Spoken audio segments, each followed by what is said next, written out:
The morning Mary Brenner decided she was done waiting was the same morning a stranger rode into Caldwell, Kansas, trailing red dust behind him like a comet dragging its own broken tail across a summer sky. She had been standing on the porch of her family's dry goods store, broom in hand, watching the sun climb over the flat Kansas horizon the way it always did in July of 1879, slow and indifferent, painting everything the color of old brass. The town was already beginning to stir. Old Pete Haskell was sweeping the boards in front of the livery stable. Dorothea Mills was pinning washing to the line behind the hotel. A wagon loaded with barrels was rolling slowly down the main street, its wheels cutting fresh ruts into the hard-packed earth. Mary swept the porch and tried not to think about the letter she had received the day before. The letter from Daniel Holt, who had gone up to Wichita nearly 14 months ago to establish himself, to build something worth coming back for, who had promised her that he would send for her when the time was right. 14 months of waiting. 14 months of politely deflecting questions from the women at church about when she expected him to return. 14 months of writing letters that felt thinner and more desperate each time she sealed the envelope. His letter had been brief. It had been so brief she had read it 3 times before her mind would accept what her eyes already understood. He had met someone else in Wichita, a banker's daughter. He was sorry. He hoped she would understand. She understood perfectly. She understood that she had given 14 months of her life to a man who had been barely worth 14 days. She understood that patience, which every woman around her treated like a sacred virtue, had cost her something she was not entirely certain she could name, but she could feel its absence the way you feel a pulled tooth in the back of your jaw. Not pain exactly, something more like a hollow. So she had made a decision, standing on that porch with the broom handle in both hands and the Kansas wind lifting the hem of her calico skirt. She was done waiting. She was done writing letters into silence. She was done measuring her own life by the speed at which some man chose to return to it. She was 24 years old, and she had her father's store and her own 2 capable hands, and she was going to be just fine. She swept with something approaching ferocity. It was exactly then that Louis Finley rode into Caldwell. She noticed him the way you notice a hawk circling high and clean against an empty sky. He came in from the South Road, riding a big roan horse that moved with the easy, unhurried confidence of an animal that had covered serious ground and expected to cover more. The rider sat in the saddle the way men only sat after years of it becoming as natural to them as breathing. He wore a dark coat despite the July heat, a hat that had seen real weather, and he had the particular look about him of a man who belonged entirely to himself. No wagon, no companion. Just the horse and a bedroll and a pair of saddlebags that hung with the weight of a life carried lightly. Mary watched him pass below the porch without meaning to watch him. She had decided this very morning that she was done with men and their promises and their particular talent for disappointing her. She had made the decision absolutely, and yet she watched him pass. He glanced up as he drew level with the store, and for one brief moment their eyes met. His were dark, set under the shadow of that battered hat, and there was something in them that she could not immediately name. Not boldness. Not the appraising look she was accustomed to from men who thought a woman's face was an invitation for comment. Something quieter than that. Something like recognition, though that made no sense because they had never in their lives laid eyes on each other. He tipped his hat, just slightly, and then he rode on toward the livery stable. Mary turned back to her sweeping and reminded herself firmly that she had made a decision. Her father, Thomas Brenner, was behind the counter when she came inside. He was a broad-shouldered man in his 50s with a red beard gone mostly gray and the permanent squint of a man who had spent decades reading fine print in poor light. He was tallying figures in his ledger and did not look up when she came in. "New rider came in from the south," she said, setting the broom against the wall. "I heard hoofbeats," her father said without lifting his eyes from the page. "Big roan horse. He went to Pete's stable." Her father turned a page in his ledger. Probably a trail hand passing through. We've been getting more of them since the railroad extended to Wellington. Mary nodded and began arranging tins of tobacco on the shelf behind the counter, and she told herself she was not thinking about dark eyes under a battered hat. Louis Finley had been riding for 11 days when he came into Caldwell, and he was tired in the way that goes down past the muscles and into the bones themselves. He had come up from Texas, following the cattle trail north, working as a drover for the Haverstock outfit out of San Antonio. The drive was done. The cattle had been delivered, the hands paid off in Wichita, and Louis had done what he always did when a job finished. He had pointed his horse in a direction and ridden until something felt like a place worth stopping. Caldwell felt like that. He did not know why exactly. He had ridden through 100 towns just like it. Main Street, general store, hotel, saloon, church at the far end with its white painted boards going gray at the edges. But something about the way the light lay over this particular stretch of Kansas plain, and maybe something about the woman he had seen on the porch of the dry goods store with her dark hair escaping its pins and her broom held like she was prepared to fight the dirt and lose gracefully, made him slow his horse without fully deciding to. He boarded his horse with Pete Haskell and paid for a week's stabling without knowing why he was paying for a week when a night would have done. Then he carried his saddlebags to the Frontier Hotel and took a room and washed the road off himself in the basin and sat on the edge of the bed and looked at the water stain on the ceiling and thought about nothing much. He was 31 years old. He had been working cattle since he was 16.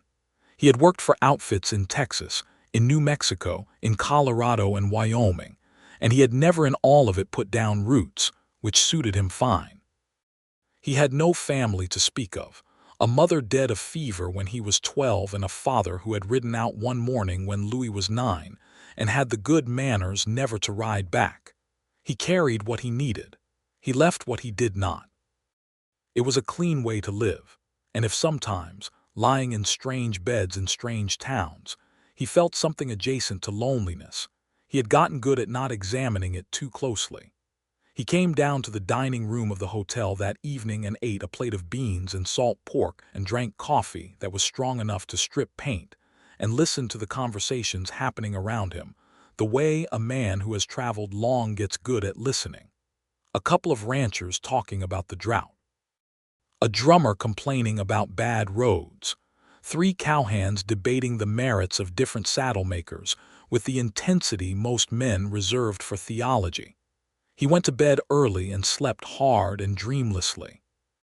In the morning he walked down the main street of Caldwell in the early light and went to the dry goods store because his coffee supply was gone and his tobacco pouch was getting thin. He pushed open the door and the bell above it gave its bright small sound and he stepped in. The woman behind the counter looked up, and he recognized her immediately from the porch the day before, though she looked different now. She had her hair more firmly pinned, and she was wearing a clean white shirtwaist with the sleeves rolled to the elbows and a canvas apron, and she looked entirely like a woman who had organized herself against the world and intended to hold her position. But there was something around her eyes that he recognized without being able to say where he had seen it before, some quality of a recent decision being held tightly in place, the way you hold a bandage over a wound. "Good morning," she said. Her voice was steady and direct, which he appreciated. "Morning," he said, and moved toward the counter with his hat in his hand. "I need coffee, and tobacco if you carry it. We carry both." She turned and reached for the coffee tin on the shelf behind her with the practiced ease of someone who had done this 10,000 times. She set it on the counter. "How much?" "2 pounds of coffee, and whatever kind of tobacco you recommend." She looked at him then with a slight narrowing of the eye, as though she was deciding something about him based on a question that most men did not ask. "Recommend for what kind of smoker?" "Pipe," he said. She reached behind her again and brought down a small paper-wrapped parcel. "This is Virginia Burley. It's what my father smokes. He says it's the only brand worth the trouble of loading a pipe." Louis opened the parcel, broke a pinch from the block with his thumbnail and brought it to his nose. It was good tobacco, Sweet without being cloying, with that deep, honest smell of well-cured leaf. "He has good taste," Louis said. Something in her expression shifted just slightly, warming by a degree. "I'll tell him you said so." He paid what she asked without negotiation, which he could see surprised her faintly, because he suspected the men who came into this store spent a good deal of their energy trying to get the price down, as though the pleasure of bargaining was worth more to them than the dignity of the person being bargained against. "You just come in?" she asked as she made change, not with any particular coyness, just the practical interest of a woman whose business depended on knowing the shape of her town. "Yesterday," he said. "Came up from Texas. Worked a cattle drive for the Haverstock outfit." Nodded slowly. "Drive come through Wellington and north to Wichita, sold the cattle out of there. I came down through here on my way to—" He stopped because the honest answer was that he did not have a destination, and that sounded peculiar even to him. "On your way to," she repeated, and the slight smile at the corner of her mouth told him she had heard exactly what he had not said. "On my way to wherever I end up," he finished. "That's a fairly open itinerary," she said. "It is," he agreed. She slid his change across the counter, and he picked it up and put it in his vest pocket, and he stayed at the counter a moment longer than he strictly needed to, which he noticed without being able to explain it. She seemed to notice too, because she gave him a polite look that was not quite an invitation to continue the conversation, but was not entirely a dismissal either. "I don't know your name," he said. "Mine is Louis Finley." She looked at him with those dark, serious eyes. "Mary Brenner," she said. "My father owns the store." "It's a good store," he said. "Yes," she said, "it is." He put his hat back on and picked up his coffee and his tobacco and went out through the door, and the bell rang its small, bright sound behind him, and Mary Brenner stood behind her counter and looked at the closed door for a moment longer than she had any particular reason to. She put the change drawer back in its place and began dusting the shelf where the coffee tin had stood, and she reminded herself, very firmly, of the decision she had made. The problem with the decision, she discovered over the next several days, was that Louis Finley seemed to have no intention of making it easy. He was not obvious about it. He did not come in every day or linger too long or make the kind of flirtatious remarks she had learned to deflect since she was 17. He came in when he needed something. He bought what he came for. He talked to her the way people who respect each other talk, directly and without pretense, and then he left. But he was in Caldwell. He was in Caldwell in a way that suggested he intended to stay for a while, and Caldwell was not a large town, and so she kept seeing him. She saw him in the street, talking to Pete Haskell about horses with the particular absorbed quality of a man who genuinely loved the subject. She saw him at the hotel dining room when she brought her father's lunch there one afternoon, seated by the window, writing something in a small leather-bound book.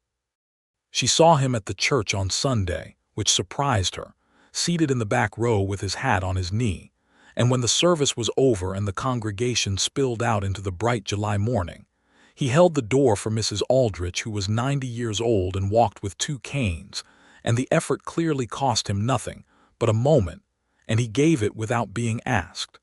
She noticed these things and tried not to add them up into anything.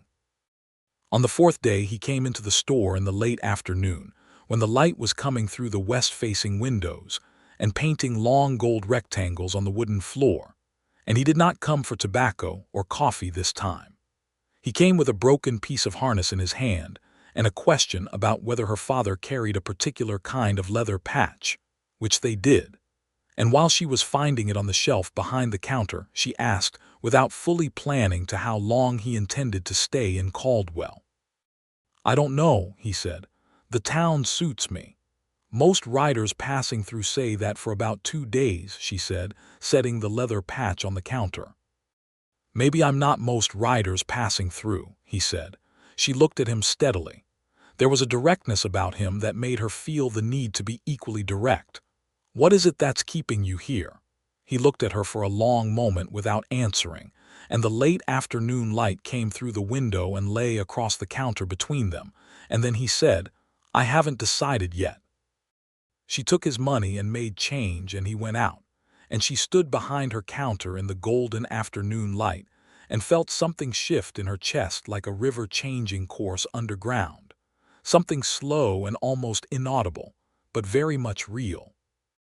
Her father noticed, because fathers who have watched their daughters for 24 years develop a particular sensitivity to the smallest alterations in the atmospheric pressure of their households. He said nothing for several days, but on Thursday evening when they were sitting on the porch after supper watching the sun go down over the flat western horizon, he said, without preamble and without looking away from the sunset, "That drover, Finley." Mary said, "Yes. He's been in the store 4 times this week." "He's been in twice," she corrected. "You were there for both." "He asked me this afternoon how long we've been in Caldwell," her father said, and now he looked at her with the quiet, appraising look he had used to evaluate the worth of things his whole life. "He asked it like a man asking about the landscape before he decides whether to build on it." Mary said nothing. Her father looked back at the sunset. "He's a good man," he said. "I can usually tell." "You told me Daniel Holt was a good man," Mary said. Her father was quiet for a moment. "I told you he seemed like a good man," he said carefully. "There's a difference." He paused. "I was wrong about Holt. I won't pretend I wasn't." He crossed his arms over his broad chest. "But I've talked to Finley twice now, and there is something about him that is solid. Men who have been working since they were boys get a quality to them that you can hear when they talk, like iron that's been properly tempered. It's hard to fake." Mary looked out at the sunset and said nothing, because there was nothing useful to say. She had made a decision. She was keeping to it. The fact that her father's reading of people was usually accurate was not relevant. She went to bed and stared at the ceiling of her small upstairs room and thought about the way Louis Finley had looked at her across the counter of the store and said he had not decided yet, and she fell asleep long after she intended to. On the 5th day, Louis Finley made a decision of his own. He had been thinking about it for several days, sitting with it the way he sat with most decisions, without forcing it toward a conclusion, letting it find its own weight. He had thought about Mary Brenner in the store with her direct eyes and her composed expression, and the thing he could see behind it that she was clearly working hard not to let anyone else see. Something wounded and recently so. Something that she was covering not with helplessness, but with a kind of determined competence that he found more moving than any softness he had ever encountered. He had also thought about the fact that he had been in Caldwell for 5 days and had not felt the particular itch that usually drove him south or north or east or west after a day or two in any town. He felt, instead, something he did not entirely recognize, a quality of stillness that was not boredom, a sense of possibility that had a specific shape to it rather than the formless, directionless kind he was accustomed to. He went to Pete Haskell's livery stable and spent an hour helping Pete with a horse that had thrown a shoe, because Louis was a practical man, and being useful was something he understood. While they worked, he asked Pete about the town, about the land around it, about whether a man could get work in the area without necessarily committing to a full cattle drive. Pete, who was a man of very few words but very substantial observations, said that the Aldrich Ranch, which was 6 miles north of town, was short a hand since Bill Comstock had gone up to Denver in the spring. He said that old Clarence Aldrich was not a pleasant man to work for, but that he paid fair wages, and he did not cheat at the end of a season, which was more than you could say for some. Louis thanked him and rode out to the Aldrich Ranch that afternoon. Clarence Aldrich was, as Pete had suggested, not a pleasant man. He was thin and hard-faced, and he asked questions about a man's history with the suspicious intensity of someone who expected to be lied to and was usually right. Louis answered everything honestly and without embellishment, and Aldrich listened, and then asked if Louis could start Monday. Louis said he could. He rode back to Caldwell in the early evening with the particular feeling of a man who has committed himself to something and finds the commitment good. The town came up out of the flat land as he rode south, its shapes growing clear against the orange sky, and he felt something he was reluctant to name, but which had the quality of coming home, though he had never had a home to come to. He stopped by the dry goods store because it was still open, and because he needed a new pair of work gloves, and he told himself those were his reasons. Mary was alone when he came in.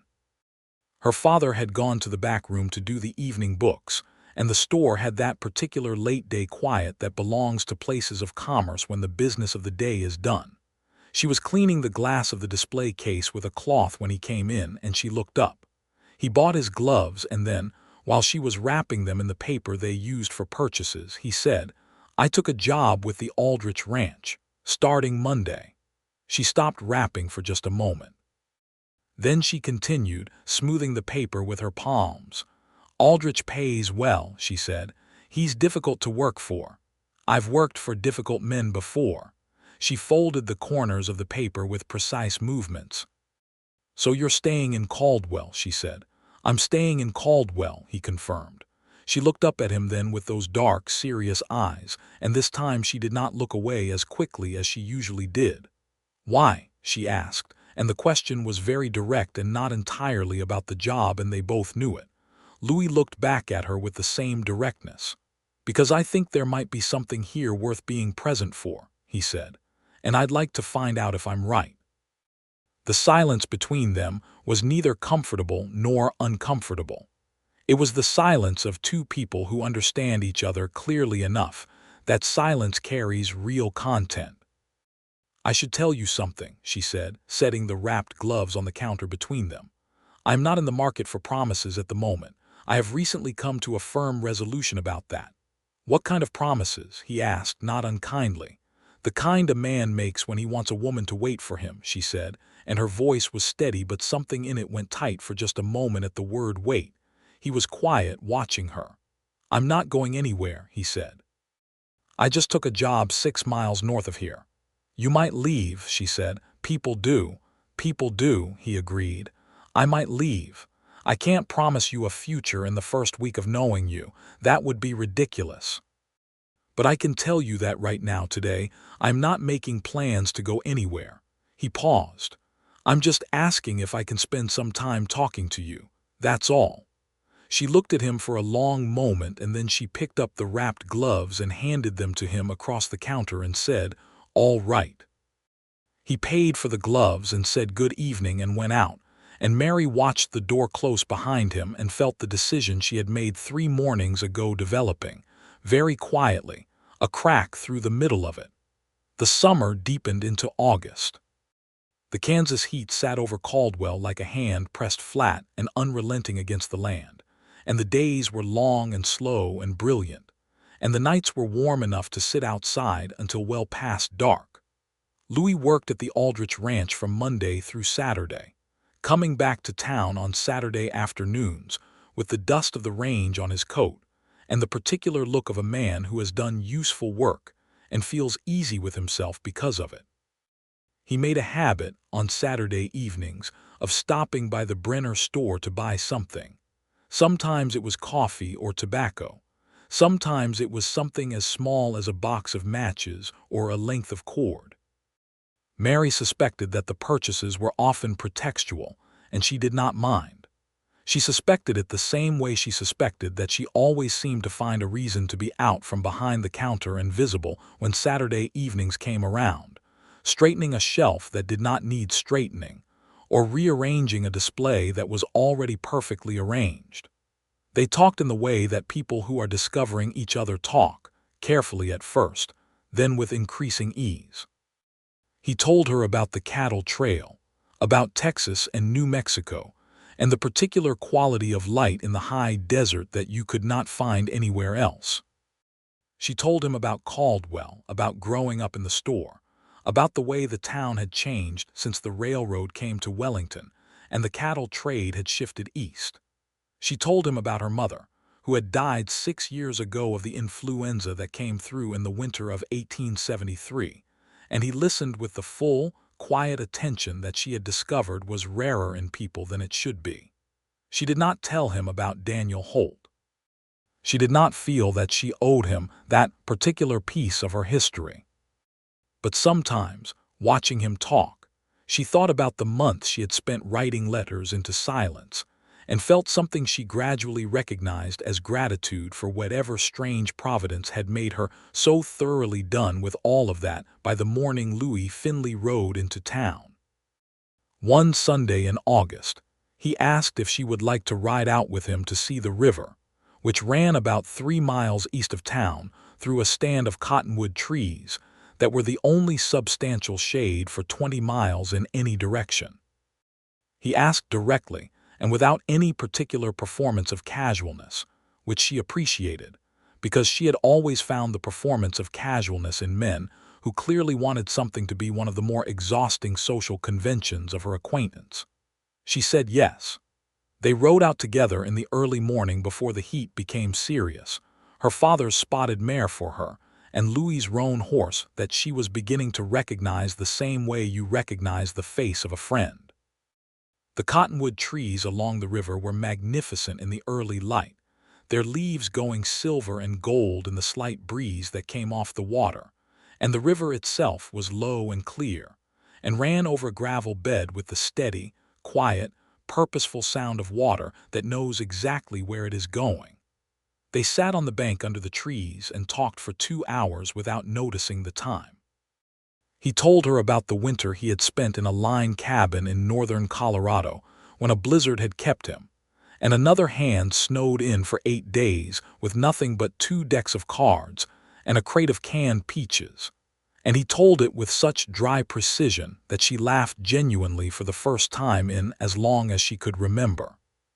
She told him about the time she had been 14, and her father had ordered a crate of items from a wholesale catalog, and the crate had arrived containing, through some warehouse error, nothing but 400 pairs of ladies' white gloves, and they had spent a full winter figuring out increasingly desperate ways to sell gloves to a town of 300 people. "Did you succeed?" he asked. "Eventually," she said. "My father offered a free pair to every woman who attended the church Christmas social."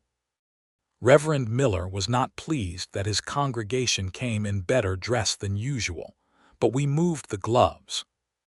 Louis laughed, and it was a laugh that came from deep and was entirely genuine, and Mary looked at his face when he laughed and felt the crack in her decision become something larger and more fundamental.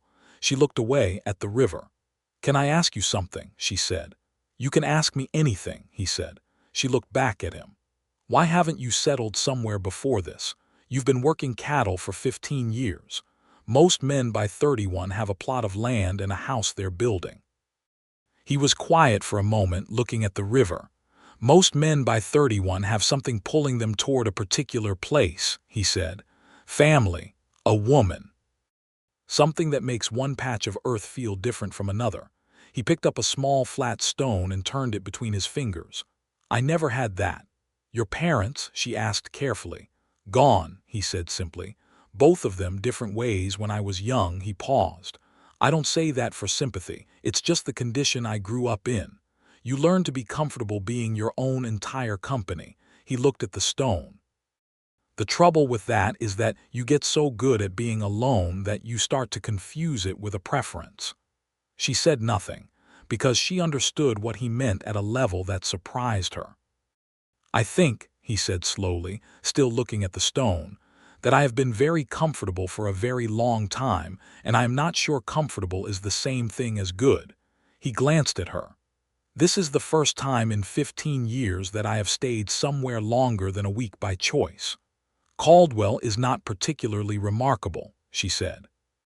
"No," he agreed, and he looked at her in the way he had looked at her across the counter of the store that first morning, with that quality she had never quite been able to name, though she was beginning to think the name for it was simply being seen. "It is not the town." She felt the color rise in her face, which she found irritating, and looked back at the river. "I am trying very hard," she said, "not to be a person who puts stock in things said in the early days of an acquaintance."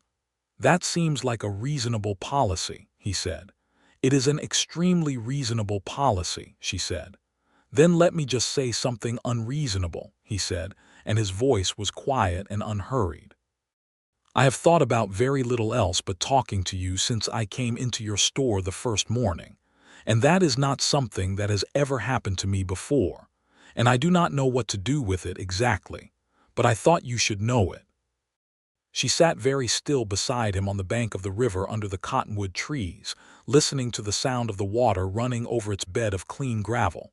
Then she said, "You should know that I made a decision the morning you came into town that I was not going to wait for anyone anymore." "I remember you mentioned something like that," he said. "I meant it completely," she said. "I believe you," he said. "I'm not asking you to wait. I'm right here." She looked at him then, fully and directly, and he looked back at her with the same steadiness. And the cottonwood leaves moved overhead in the slight river breeze and made shifting patterns of light and shade across them both. And Mary felt something in her chest open up like a door that had been closed for a very long time, opening outward into air and light. She did not say anything, but she stayed where she was, beside him on the bank, and they talked for another hour about nothing in particular. And the morning was very beautiful, and the river went on running purposefully over its gravel bed, and everything felt, for the first time in 14 months, like something worth being present for. August moved into September, and September brought with it the first suggestion of coming change in the quality of the air, something cool and faintly sharp arriving at the edges of the days, a reminder that the world turned regardless of what was happening in it.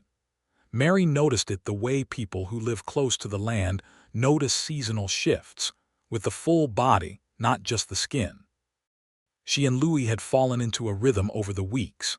His Saturday visits to the store, the Sunday mornings when, more often than not, they found time to ride or walk or simply sit on the porch of the store after the church service and talk while the rest of the town went about its business around them. Her father approved in his quiet, deliberate way, occasionally joining them on the porch and saying very little and drinking his coffee and being, she suspected, more observant than he appeared. Her friend Agnes Whitmore, who ran the millinery 2 doors down and had an opinion on every subject under the Kansas sun, expressed considerable enthusiasm on the topic of Louis Finley in a way that Mary found both touching and exhausting. Agnes had been married for 7 years to the town's schoolteacher, Frank Whitmore, and she had the particular energy of a woman happily settled who wants nothing more urgently than to see her friends equally settled. "He is remarkably handsome," Agnes said one afternoon in September, appearing in the back room of the Brenner store on the pretense of returning a length of ribbon she had borrowed. She had clearly not come about the ribbon. "I hadn't particularly noticed," Mary said, which was an absolute lie, and Agnes knew it, and both of them knew that Agnes knew it. "He is also, which is considerably rarer," Agnes continued, setting the ribbon on the counter, "clearly a gentleman. He helped Mrs. Crawford carry 2 sacks of flour from here to her house last Wednesday without being asked. I saw it from my window." "He would do that," Mary said. Agnes looked at her with the focused attention of a woman whose radar for the emotional states of her friends was essentially infallible. "Mary," she said, "I have known you for 12 years, and I have watched you be cautious and sensible and responsible about every single thing, including that business with Daniel Holt, which I always thought was a terrible idea, but you would not hear me when I said so." "You never said so," Mary said. "I thought it very loudly," Agnes said. "And now there is this man, this entirely decent, clearly solid, genuinely interested man, and you are being so deliberately careful that I want to shake you." Mary looked at her. "I am being careful because I have a history of not being careful enough." "You were careful for 14 months, Agnes said. "You waited for Daniel Holt for 14 months and were meticulous and patient, and look how that ended. Being careful did not protect you. It only cost you time." She paused. "Being with a good man costs you nothing." Mary did not answer immediately. She smoothed the length of ribbon on the counter with her palm, a careful motion. "I know that he is good," she said at last. "That is not the question." "Then what is the question?" Mary looked up. "The question is whether I am ready to believe that knowing he is good is reason enough." Agnes looked at her with real gentleness. "Sweetheart," she said, "you have been ready. You just have not admitted it yet." Mary sent Agnes back to her millinery shop, and stood alone for a moment in the back room of her father's store, and thought about what Agnes had said. Outside, through the small window, she could see the main street of Caldwell in the golden September afternoon, the familiar shapes of the buildings she had known her whole life, the familiar parade of horses and wagons and people. She was part of this town in every way that mattered.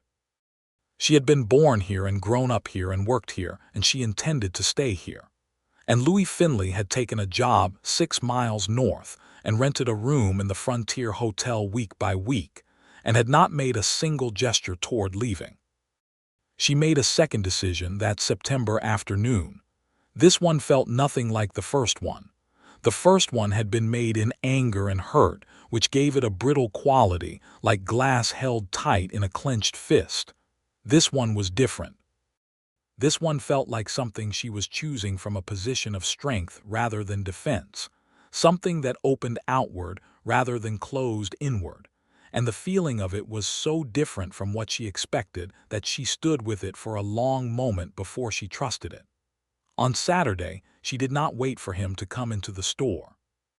She asked her father to watch the counter, and she walked to the hotel in the early afternoon and asked the woman at the desk, Mrs. Aliner Sims, if Mr. Finley was in. She felt Aliner's eyes on her with the comprehensive and entirely benevolent curiosity that characterized Aliner's management of everyone who passed through her hotel. Aliner said that Mr. Finley was in the reading room and pointed her there.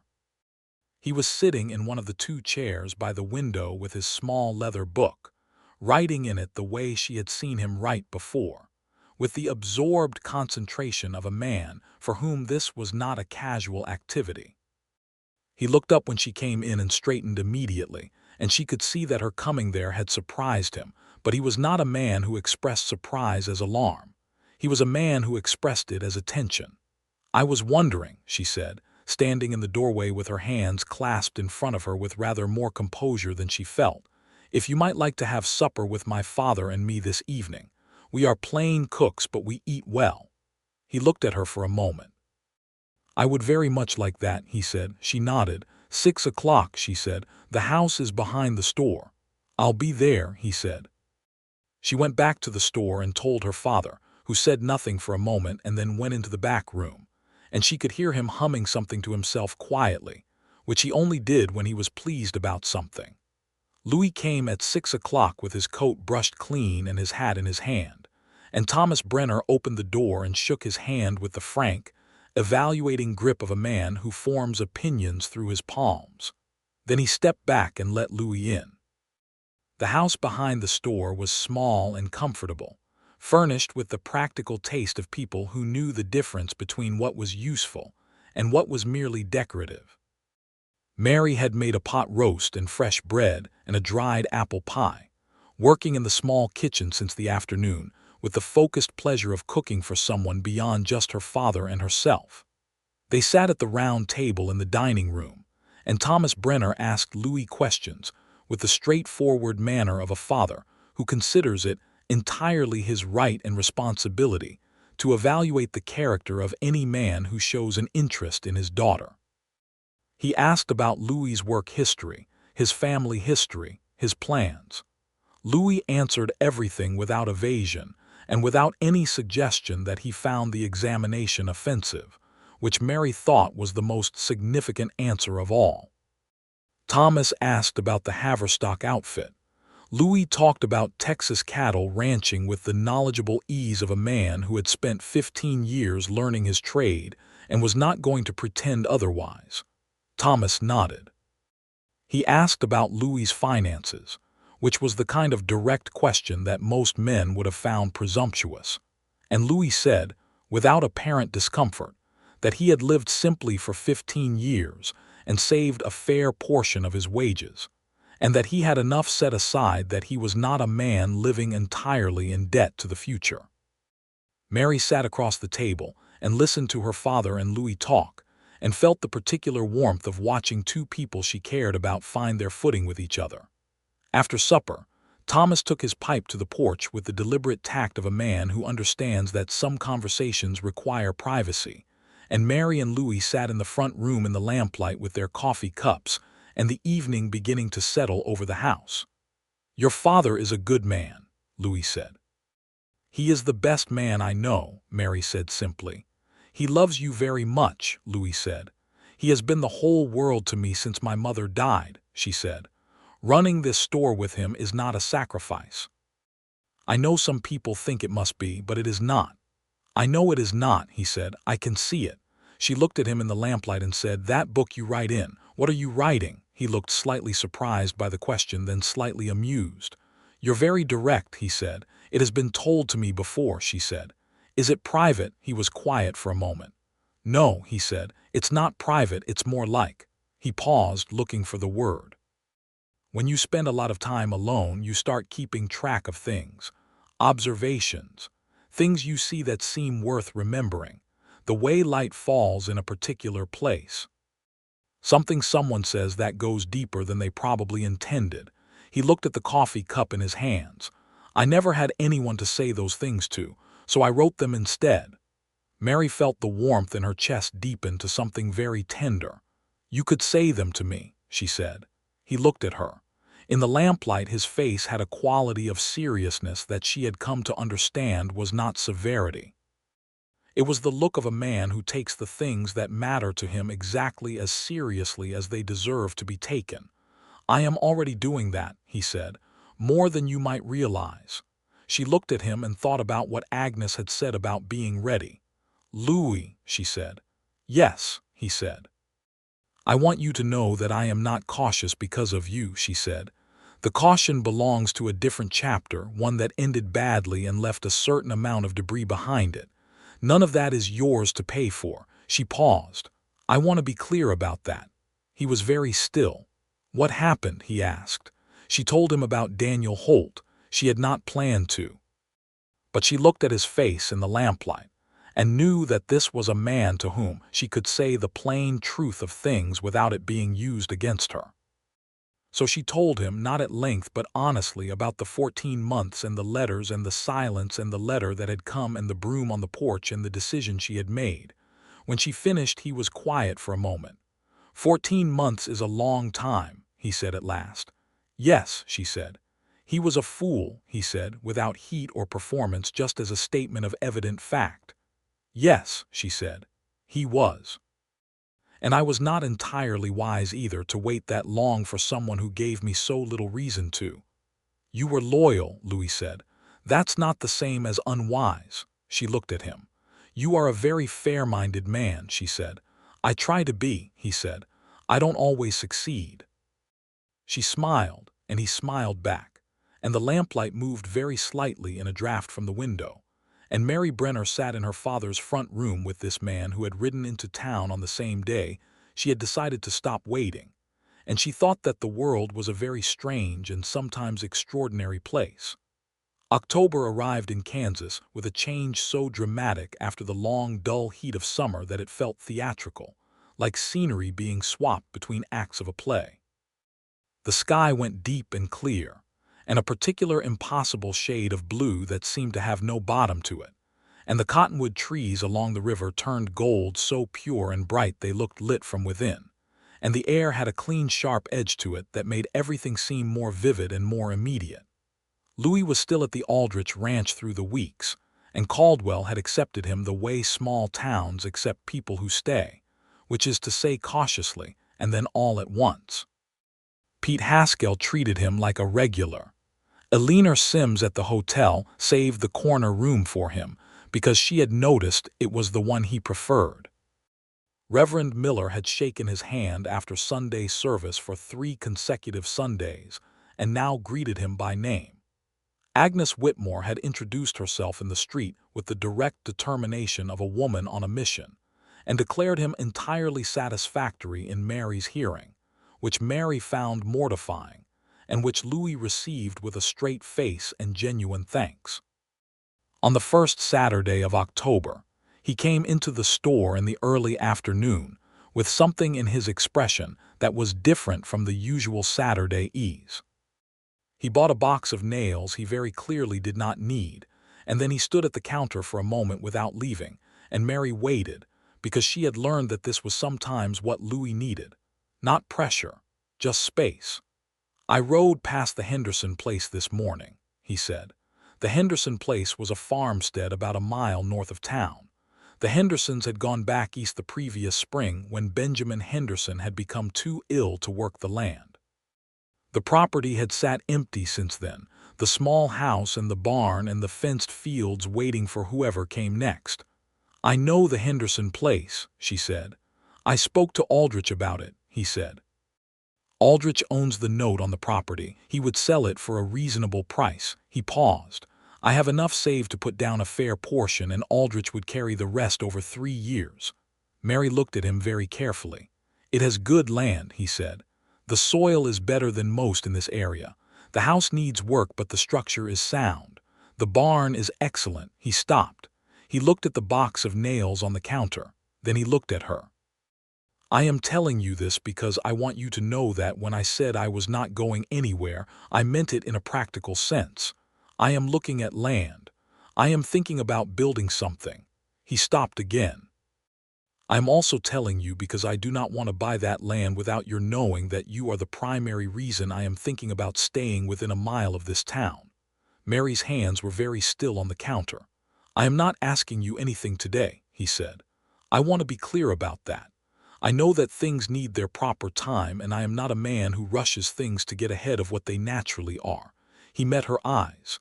But I think you should know where I stand, and what I am hoping for. And I thought you deserved to hear it said plainly. She looked at him across the counter of her father's store. Louis, she said. Yes, he said. I would very much like to see the Henderson place, she said. He looked at her for a moment with something in his face that she could only describe as a kind of quiet radiance, like a lamp turned up a degree. I could take you out there Sunday morning, he said. Yes, she said. You could. She watched him take the unnecessary box of nails and go out through the door, and the bell gave its bright small sound, and she put both hands flat on the counter and breathed slowly and felt the particular extraordinary feeling of something enormous becoming true. They rode out to the Henderson place on Sunday morning after church, under the October sky that was so blue it hurt to look at it directly. The farmstead sat on a slight rise, which gave it a view of the flat Kansas land in all directions, and in the morning light with the distant cottonwood trees showing their gold and the prairie grass gone amber and dry in the fall, it had a quality of possibility about it that was almost painful.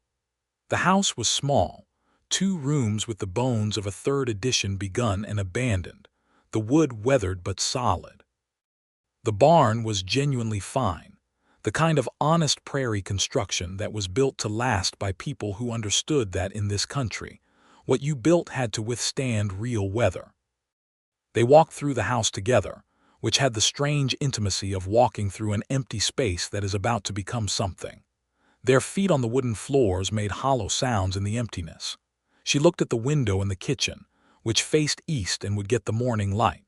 She looked at the fireplace, which was large and well built and would heat the rooms properly. She looked at the corners and the rafters and the places where the plaster had cracked and where the wood needed replacing and where it did not. She did not say anything for a long time. She walked through the rooms and Louis walked through them with her, not talking, just present. Outside through the windows the Kansas morning was brilliant and clear.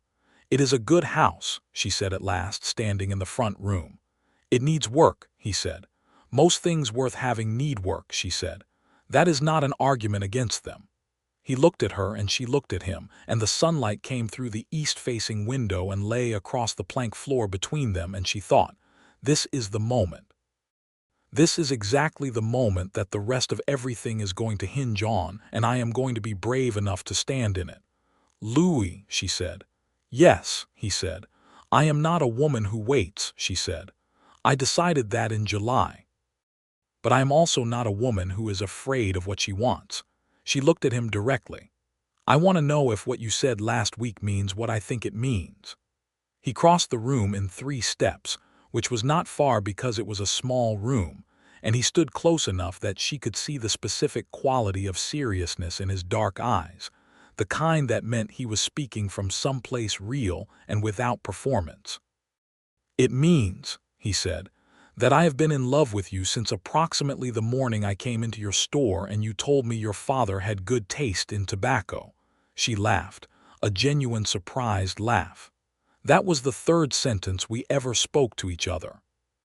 "I know," he said. "I was as astonished as you are." His hand came up and he touched her face very gently with his thumb, the lightest possible touch, and then his hand dropped. "I'm not asking you to decide anything today. I'm just telling you where I stand." She looked at him. "You have told me where you stand," she said. "Now let me tell you where I stand." She took a breath. "I decided in July that I was done waiting for men who were not worth waiting for. I was right about that. But you are worth it, Louis. You are worth every single day that I might spend waiting for any part of any future that we build together." She paused. "And I do not intend to spend much time waiting because I think we should get on with things."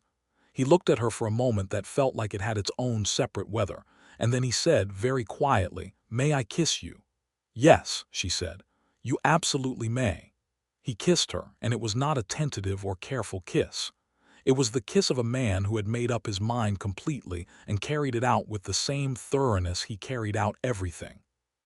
She kissed him back with the same commitment, and the October morning poured through the east window of the Henderson farmhouse, and the Kansas sky went on being its extraordinary blue outside, and Mary Brenner stood in the front room of what was going to be her home with her hands on Louis Finley's chest, and felt something in herself come to rest that had been in motion for years without her fully knowing it. They stood like that for a long moment, and then he leaned his forehead against hers and said quietly, "I am going to buy this land." "Yes," she said. "And I am going to ask your father if he will allow me to court you properly," he said. "My father already likes you considerably more than he has ever liked any man in my vicinity," she said. "He will not require much convincing." "Nonetheless," Louis said. "You are a very proper man," she said, with some amusement. "I try to do things right," he said. She smiled up at him and thought that trying to do things right was about the most appealing quality she had ever encountered in a human being. Thomas Brenner was on the porch when they came back, which she was fairly certain was not a coincidence. He looked at the two of them with his evaluating squint, and then he said, "You went out to the Henderson place?" "Yes," Louis said. "Good land," Thomas said. "Yes," Louis said again. He stood at the bottom of the porch steps and looked up at Thomas with the directness of a man who does not know how to be indirect. "Mr. Brenner, I intend to purchase that land and build a proper life on it, and I want your permission to court your daughter with the intention of making her my wife, if she will have me, which she has not yet formally agreed to." Thomas looked at Mary. "I am strongly inclined," Mary said. Thomas looked at Louis for a long moment. Then he stood up from his porch chair and came down the steps and held out his hand, and Louis took it, and Thomas shook it once firmly and said, "She is the best person I know. You treat her accordingly." "Every day of my life," Louis said. Thomas nodded. He went up the steps and through the door, and a moment later they heard him humming to himself in the kitchen. Mary looked at Louis on the path below the porch, and Louis looked at her, and they both stood in the October afternoon and let themselves feel the full extraordinary weight of what was happening. November brought with it the purchase of the Henderson land. Louis signed the papers with Aldrich on a Tuesday morning, and the deed was recorded at the county seat, and the property was his. He rode out to it that afternoon alone and stood outside the house, and looked at the barn and the fields and the fenced yard and the view of the flat land in all directions, and felt something he had never felt standing anywhere before, which was the feeling of belonging to a place and having the place belong to him in return. He began working on the house in the evenings after his days at the Aldrich Ranch, riding over to the Henderson place in the late afternoon and working until dark.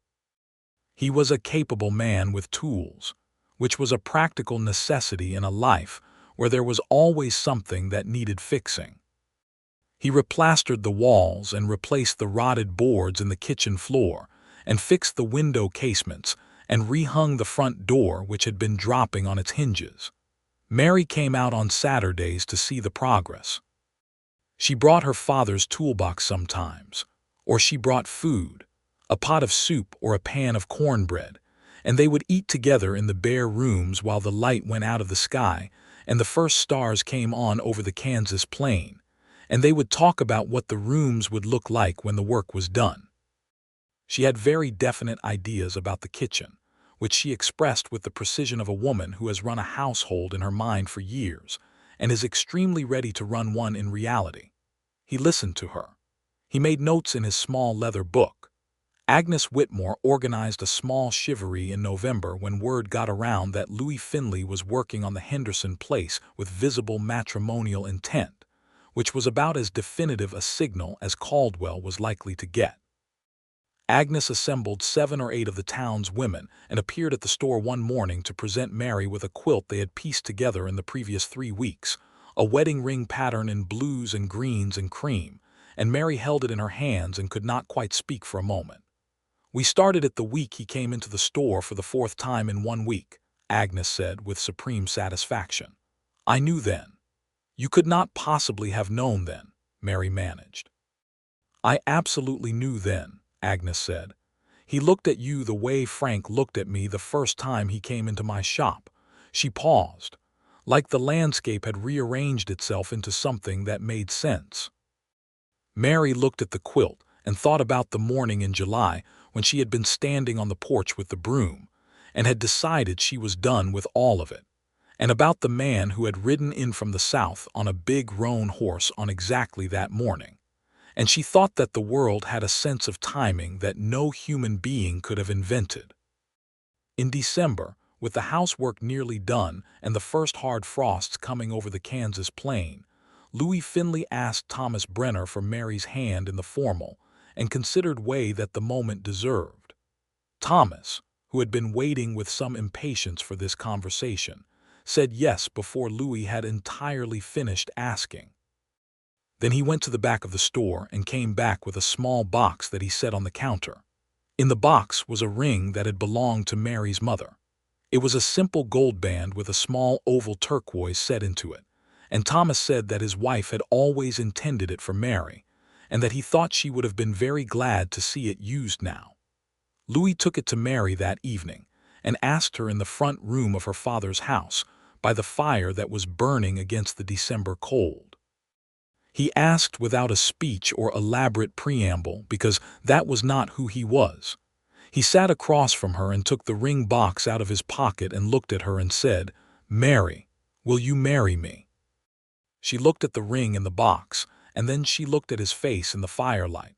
This man who had ridden into her town on the morning she had given up on waiting, who had stayed when everything in his history had been about moving forward, who had stood in a room with her and heard the plain truth of her history and offered her the plain truth of his in return, who had kissed her in an empty farmhouse in October and said he intended to build a proper life and had been building it, visibly and with his own hands ever since.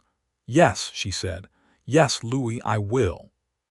He put the ring on her finger, and it fit the way things fit when they have found the right place. And she looked at the firelight through the turquoise stone and thought of her mother, and felt her mother present in the room in the way that people we have loved are sometimes present in the moments they would most have wanted to see. They were married in January of 1880 in the church at the end of Caldwell's Main Street, on a day when the sky was a clear pale blue, and the snow on the ground reflected the winter sunlight so brightly that everything seemed slightly more illuminated than usual, as though the world had been cleaned overnight and was showing itself in its best state.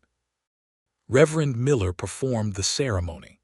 Thomas Brenner walked his daughter down the aisle of the white-boarded church with a grip on her arm that was very firm, which she understood was because he was trying not to show that his eyes were wet.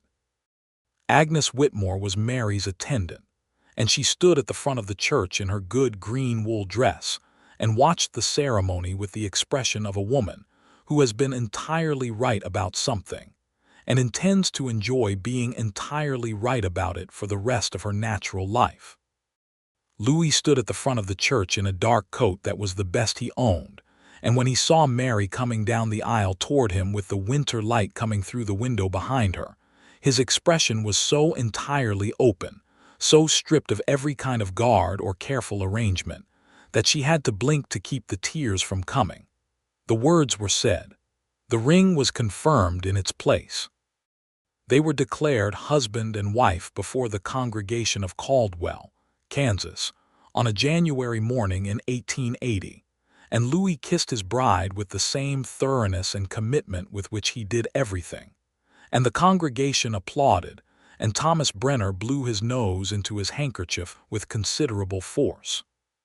The celebration afterward was held in the church hall, with food provided by half the women in town and music provided by old Pete Haskell on fiddle, who turned out to be considerably more accomplished than anyone had suspected. People danced on the wooden floor and drank cider and ate cake, and told Mary she looked beautiful, which she did, in her cream-colored wool dress with her dark hair up and her mother's turquoise ring on her left hand, and told Louis he was a lucky man, which he readily agreed with. At some point in the evening, Mary found herself standing with her father near the wall, watching Louis talk with a group of the local ranchers, and she could see from the way they stood with him, from the ease and the mutual respect in their posture, that he had become part of this community in the months since July in a way that she had not fully noticed accumulating, but which was now entirely evident. "He suits this place," her father said. "Yes," she said. "And you suit each other," he said. She leaned her head briefly against her father's shoulder, the way she had done since she was small. "Thank you, Papa," she said. He patted her hand. "Thank the Providence that put him on the South Road on the right morning," he said, and there was a quality in his voice that suggested he did not think it was purely coincidence. They moved into the Henderson farmhouse, which was now repaired and furnished with things accumulated from the Brenner household, and new purchases and wedding gifts from the town. The kitchen was exactly as Mary had imagined it through all the months of planning, with the east-facing window and the large fireplace, and the shelves she had asked Louis to build along the south wall. He had built them with precision and care, and had added, without being asked, a small decorative detail at the top of each shelf, a slight curve to the edge, a finishing touch that said he had been thinking about the beauty of the thing and not just its function. She stood in her kitchen on their first morning in the house and looked at those shelves in the winter morning light and felt a love for this man so complete and so grounded that it was nothing like what she had imagined love would feel like when she was younger. She had imagined it would feel like falling. This did not feel like falling. It felt like arriving. Louis worked the land through the spring, and the land was good, as he had known it would be. He had a natural understanding of soil and water, and what the flat Kansas country required from the people who farmed it, the patience to work with its rhythms rather than against them, the practicality to know what it would give and what it would not. He planted winter wheat and fenced a section for cattle and spent the spring building a chicken coop and repairing the fence line. Mary ran the farmhouse with the same capable efficiency with which she had run the store, and she helped her father at the store 3 days a week because Thomas needed the help and because she loved the store and was not willing to give it up entirely. Louis had never asked her to. He had asked her once what she wanted to do with her days, and she had told him, and he had said, "Then that is what you do," with the certainty of a man for whom this was not a complicated question. She loved him for that particularly. They fell into the rhythms of a shared life, the way people who are genuinely well-matched fall into them, not without adjustment, not without the occasional morning when the close quarters of two personalities sharing a small house produced friction, but with the goodwill and the humor to work through friction without letting it become damage. He was sometimes too quiet in ways that required her to ask directly what he was thinking, which she had no trouble doing. She was sometimes too brisk in ways that required him to slow her down and make her sit still for a moment, which he did with a gentleness that she found disarming. These were not flaws. They were the particular shape of two people, and learning that shape was part of what made a life shared rather than merely parallel. In October of 1880, Almost exactly a year after they had walked through the rooms of the Henderson house together for the first time, Mary told Louis that she was expecting a child. She told him in the kitchen in the morning over breakfast, because she was not a woman who arranged theatrical moments for important announcements. She just said it, looking at him across the table, and watched his face. What happened to his face was something she kept in her memory for the rest of her life. Every guard came down at once. Every layer of composure and self-sufficiency that 15 years of being entirely alone in the world had built in him simply dissolved, all at once, quietly, like frost in morning sun. And what was underneath was so unguarded and so young and so enormously happy that she reached across the table and took both his hands in hers and held them tight. He did not say anything for a moment. Then he said very quietly, "We are going to have a child." "We are," she said. He held her hands for a long moment. "I never thought," he said, and stopped. "You never thought what?" she asked gently. "I never thought I would have this," he said. "A house, a wife, a child, any of it. I had stopped thinking it was something that would happen for me." He looked at her with that open, unguarded face. "I stopped thinking that before I came into your store." She squeezed his hands. "Well," she said, "you rode into the right town on the right morning." "I know it," he said, and his voice was so full that he stopped talking, and she let him because she understood. The pregnancy was uncomplicated, for which she was grateful in a practical way. The local doctor, a methodical man named Dr. Harlan, who had set up practice in Caldwell in 1877, confirmed everything was progressing as it should. And Mary continued her 3 days a week at the store, and managed the farmhouse, and waited with the particular focused patience of a woman who is waiting for something she knows is coming, and has no difficulty with the wait. Thomas Brenner became, over the months of the pregnancy, increasingly present at the farmhouse, finding reasons to ride out from town more often than strictly necessary, bringing things from the store that she had not asked for but somehow needed, sitting with Louis on the porch after supper, and talking about weather and land and cattle with the ease of men who have accepted each other fully.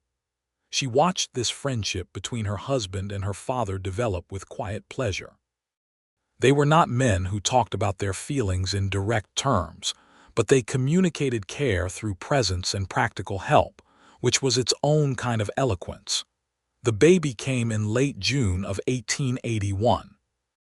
It was a long and difficult labor, and Dr. Harlan was there through the whole of it, and Louis sat outside the bedroom door for 8 hours without moving from the chair, which Mary knew because Agnes Whitmore was present through the whole thing, and reported it afterward with the particular admiration of a woman who has recalibrated her already high opinion of someone. The baby was a boy. He was loud and pink and had, Mary was certain from the first moment, his father's eyes. Louis held his son for the first time with the very careful hands of a man who has not held small things often, and is acutely aware of the responsibility. He held him and looked at him for a long time without speaking, and Mary watched his face from the bed, exhausted and overwhelmingly happy, and saw again that quality she had seen across the kitchen table in October, that complete dissolution of every wall, that openness of expression that was not weakness but its absolute opposite. "What shall we name him?" she asked. Louis looked up at her. "I thought," he said carefully, "that if you were willing we might call him Thomas." She looked at him, and the love she felt in that moment was so large that it was difficult to contain in any single expression or gesture. "He would like that very much," she said. "I know it," Louis said. He looked back at the baby. "Hello, Thomas," he said quietly to his son. Thomas Brenner, when he came to the farmhouse that afternoon and met his grandson, was presented with the information that the boy bore his name, and he said nothing for a full minute, and then blew his nose into his handkerchief with the same considerable force he had deployed at the wedding, which was how Thomas Brenner expressed every emotion that exceeded the capacity of his considerable composure. The years settled over the Finley farm the way good years settle, fully and cleanly.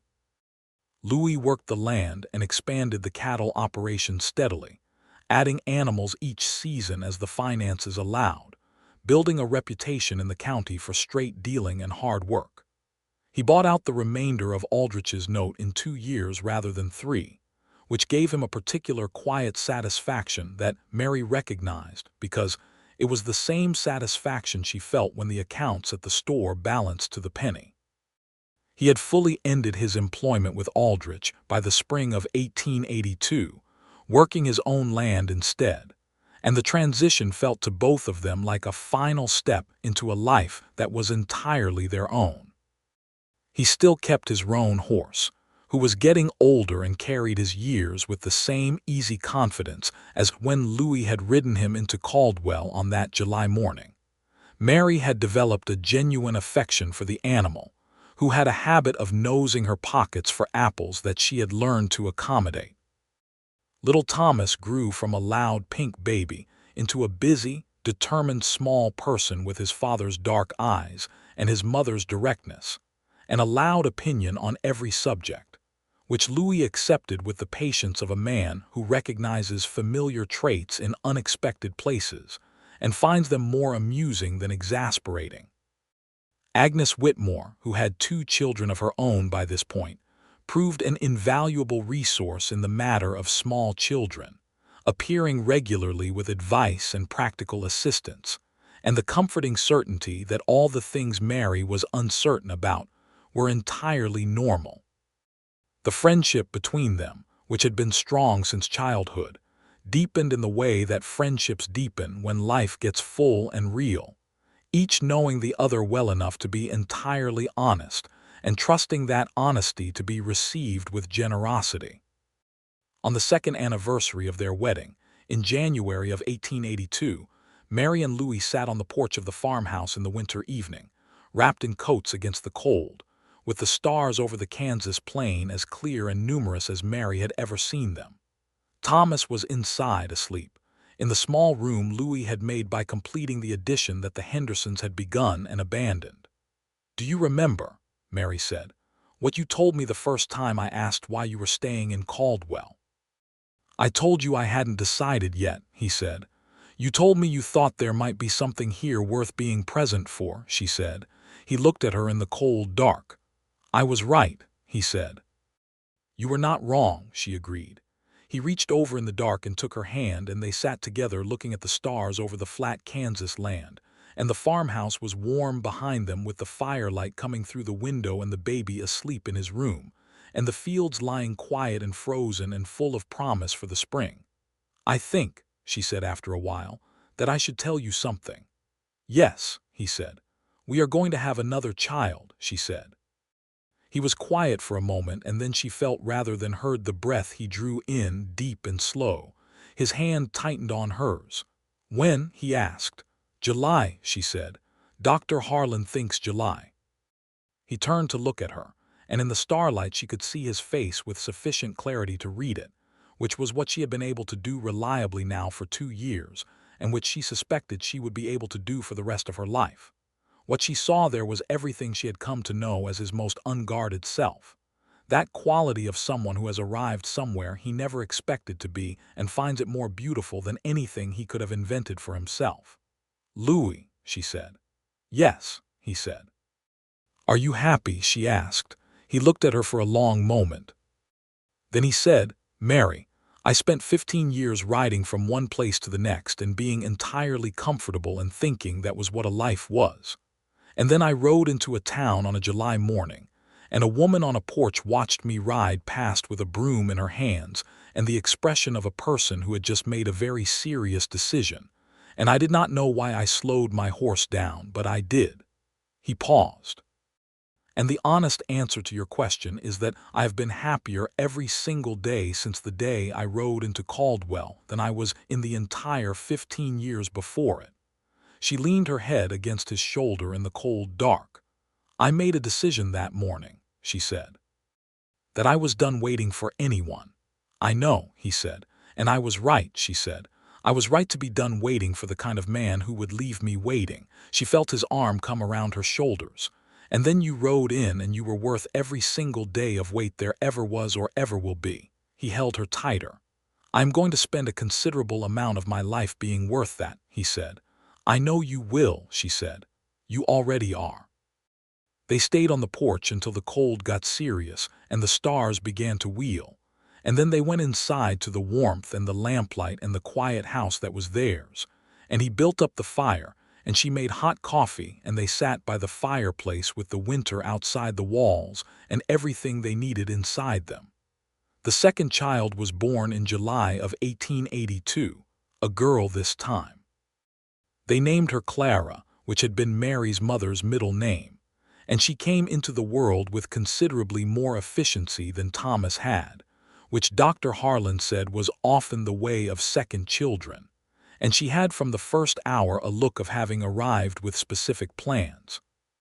Thomas, who was a year old and greatly interested in the new arrival in the way that small children are interested in anything that commands the full attention of every adult in their vicinity, accepted his sister with a proprietary interest that Mary suspected would evolve in complicated ways over the years ahead. Louis, who had held his son for the first time with such careful reverence, held his daughter with the same hands, the same extraordinary gentleness, and looked at her the same way. Clara looked back at him with the dark, unimpressed eyes of a newborn, and he said, very quietly, "Hello, Clara," and Clara's expression remained non-committal, but she stopped fussing, and Louis looked up at Mary across the room with an expression of entirely unguarded delight. The Finley farm grew. The fields expanded. The cattle operation developed a reputation that extended beyond Caldwell. Louis became, in the years that followed, a man who was known and respected in the county not because he sought it, but because he did good work consistently and dealt honestly with everyone he encountered, and had, at some point that no one could have precisely identified, simply become part of the landscape of that particular stretch of Kansas in the permanent way that solid things do. Mary continued at her father's store through those years, because the store was hers as much as her father's, and because she was good at it, and because Thomas Brenner, aging now but still sound, needed her there. Louis supported this without reservation, arranging the farm work around her days at the store with the same practical thoughtfulness with which he arranged everything. Thomas Brenner himself came to the farmhouse for supper every Sunday, a habit that had established itself in the first months of the marriage and had simply never stopped. He sat at the head of the table because Mary set a place for him there, and it never occurred to anyone to arrange it differently. And he talked with Louis about weather and cattle and the state of things in Kansas, with increasing comfort and the easy familiarity of men who have decided they like each other and act accordingly. He was present in the fall of 1885, when Mary told Louis and her father together at the Sunday supper table that there was going to be a third child. Her father received this information with characteristic dignity, and then went outside to stand on the porch for a moment. And when he came back, and his eyes were very bright, and he said nothing, but he held Mary's hand for a moment and squeezed it hard, and that said everything. The third was another boy, born in the spring of 1886. They named him James because it had been Louis's grandfather's name, and it was one of the only things he had from the family he had barely known. James Finley was a calm baby, which Mary found both a relief and slightly suspicious after the first two, and he grew into a gentle, thoughtful child with his mother's dark hair and a quality of attention that reminded her, watching him sometimes, of his father at his most observant, the way Louis had always looked at things as though they were worth the full effort of seeing. The farmhouse added another room. The fields were good. The cattle were good. The years were good, in the way that years are good when the people living them have chosen rightly and work at the choosing daily. In 1888, Thomas Brenner's health began to fail, slowly, and in the manner of a man who has worked hard his whole life, and whose body is presenting the bill for the years of that work. He remained sound in his mind and in his spirits, but he tired more easily, and the cold of the Kansas winters sat in his joints in a way that had not been true before. Mary spent more days at the store, sometimes all 5 days of the week, managing the business with the efficiency and attention her father had taught her, and which she had long since made entirely her own. Louis, without being asked, and without making particular announcement of it, took over the Sunday supper arrangements in these months, so that Mary did not have to manage both the store and the household on the same days. He cooked with the direct, practical approach of a man who has fed himself for years and views cooking as a problem to be solved rather than an art form, and he solved it reliably. And Thomas Brenner ate at that table every Sunday and said the food was excellent, which Louis suspected was not entirely accurate but appreciated as the gesture it was. Thomas Brenner died in February of 1889, peacefully, in the back room of the store where he had spent most of his working life, sitting in his chair with his ledger open on the table beside him. Dr. Harlan said his heart had simply stopped, which was a clean ending for a man who had done good work and lived honestly and loved his daughter and his son-in-law and his grandchildren without any reservation, and had lived to see all three of them growing and well. Mary was with him through the last days, and Louis was with her through all of it. He did not try to fill her grief with words, because he understood that grief is not a problem to be solved but a condition to be moved through, and that the best a person can do for someone they love in the middle of grief is to be entirely present without demanding that the grief perform any particular shape. He was entirely present. He held her when she needed to be held. He was quiet when she needed quiet. He made sure the children were cared for, and the house was warm, and the practical business of living continued without requiring her attention during the days when she could not give it. She buried her father beside her mother in the churchyard at the end of Caldwell's Main Street, on a cold February morning with the whole town there, because Thomas Brenner had been a man of that town for 30 years, and there was not a person in it who had not been served fairly and dealt with honestly by the Brenner dry goods store. Reverend Miller's eulogy was warm and specific, which meant he had paid attention over the years, and Agnes Whitmore held Mary's hand through the whole of it. After the burial, standing in the churchyard with the winter sky pale and clear overhead, Louis stood beside Mary with his hand on her back, and she leaned into him the way she had learned to lean into him over the 9 years they had shared their lives, with the full confidence of knowing the support was there. "He was a very good man," Louis said. "He was," she said. "He gave me more than he knew," Louis said, "in giving me you, and in being the kind of father-in-law he was. I had not had a father for 20 years, and he gave me something that served the purpose better than most fathers do." Mary turned to look at him. His face was very honest in the winter light. She reached up and put her hand against his cheek, and he held it there with his own hand. "He loved you," she said. "He told me so." "I know it," Louis said. "I could feel it." She took a long breath and looked at the headstone and said goodbye to her father in the private interior way that goodbyes to the dead must happen, and then she took her husband's arm and walked back through the churchyard gate into the life they had built together. The store came to Mary by right, and she ran it as she always had, which was well. She hired a young man named Robert Pierce to help with the heavier work in the accounts, and she taught him the business with the same thoroughness her father had taught her, and the Brenner store remained what it had always been, the most reliable establishment in Caldwell. The years folded forward. Thomas grew into a young man of 10, 12, 15, with his father's dark eyes and his mother's directness, and an affinity for horses that had appeared early and intensified steadily.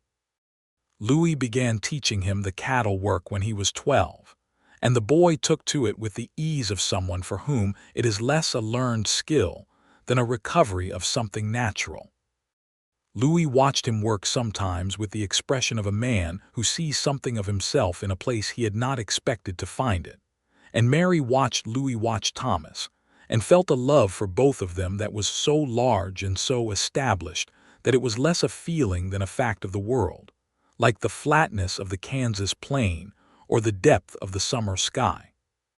Clara was sharp and quick, and had determined by the time she was 10 that she intended to do everything: attend school and learn music and read every book that could be got into Caldwell, and also help with the cattle and the store, and generally be present wherever anything interesting was happening. She reminded Mary, watching her, of herself at the same age, which was both satisfying and occasionally alarming. James was gentle and thoughtful and read voraciously, and asked questions of the kind that suggested his mind moved differently from his siblings, not less quickly, but in a different direction, sideways rather than straight ahead, finding connections between things that other people did not immediately see. Louis said privately that James reminded him of the quality he had always admired most in Mary, the ability to see things truly and to say what she saw without embellishment. Mary took this as the compliment it was meant to be. In the fall of 1893, when Thomas was 12 and Clara was 11 and James was 7, Mary rode out from town one Saturday afternoon in September and stopped her horse at the top of the slight rise where the farmhouse stood and looked at the scene below her. Louis was working with Thomas in the near field, the two of them repairing a section of fence, and she could hear Louis's voice and Thomas's laugh carrying up to her on the October air. Not the words, just the quality of it, easy and warm and entirely comfortable. Clara was in the yard with the chickens, performing some operation with a feed bucket that involved a great deal of negotiation with the chickens themselves. James was sitting on the porch steps with a book on his knee, the way he very often sat, absorbed and still. The farmhouse was solid behind them all, the house that Louis had repaired with his own hands before she knew she was going to live in it, the shelves in the kitchen with their small decorative curves, the east-facing window, the rooms they had added as the family grew. The fields were harvested and the cattle were in the south pasture, and the sky over all of it was exactly the October blue of the sky on the morning she and Louis had walked through these rooms together for the first time. She sat on her horse at the top of the rise and let herself look at it all for a long time. She thought about the morning in July of 1879 when she had been standing on the porch of the store with her broom and had made a decision. She had been so absolutely certain of the decision. She had been right about what she was done with. She had not known, could not have known, could not have invented what was coming down the south road on a big roan horse in a cloud of red summer dust. She had looked at a stranger and thought nothing except that she had made a decision, and then she had gone inside and begun the ordinary business of her day. And the stranger had come back. He had come back in the morning for coffee and tobacco, and had said she had good taste and had stood at her counter longer than necessary. He had come back every Saturday for months.